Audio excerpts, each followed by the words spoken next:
Ikar Mao of Guelph, Ontario, was due to make an appearance in a Brampton courtroom this morning.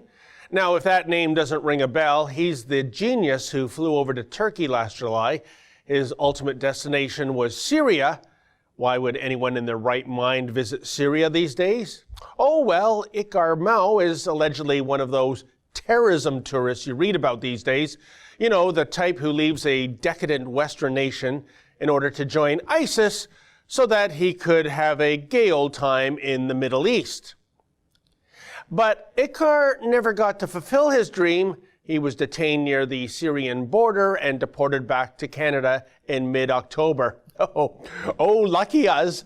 However, I didn't go to his court appearance this morning, not because this isn't an important case. It's actually very important.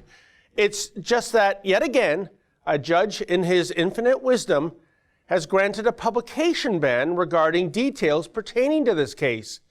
And that would severely hamper what I could report to you. And I have to say, folks, I'm getting really tired of those accused of committing or trying to commit the most heinous offenses being consistently granted a media cloaking device. Once upon a time, publication bans were relatively rare. Today, judges are handing them out as freely as one does with candy on Halloween. I'm not exaggerating. Indeed, the last 4 court cases I've covered, there was a publication ban issued every single time. That includes the case of Samuel Opoku, who made a brief appearance on Tuesday in a Toronto court. He's the individual who allegedly threw bucketfuls of liquefied human feces on 5 people in 3 separate incidents. Oh, disgusting beyond words. But for whatever reason, there is a publication ban on this case.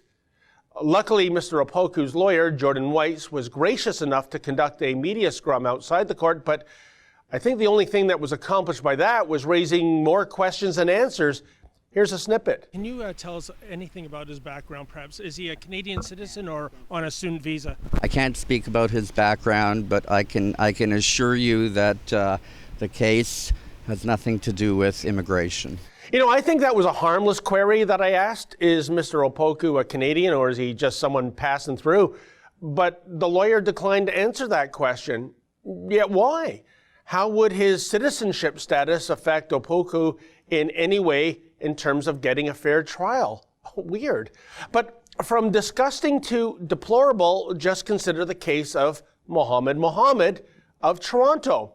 He was in court recently too, and he faces 62 charges of sexually abusing at least 5 minors, both girls and boys. Some of the charges include 14 counts of sexual exploitation of a youth, 12 counts of sexual interference, and 14 counts of sexual assault. Now, the details are absolutely grotesque in terms of what Mr. Mohammed is alleged to have done. But yet again, some of the information in his trial is under, you guessed it, a publication ban. That's an excerpt from the Ezra Levant Show, which is a show I do every day. I do a monologue, interview an interesting guest, and then I read my hate mail. But you've got to subscribe to it, which you can do at premium.rebelnews.com.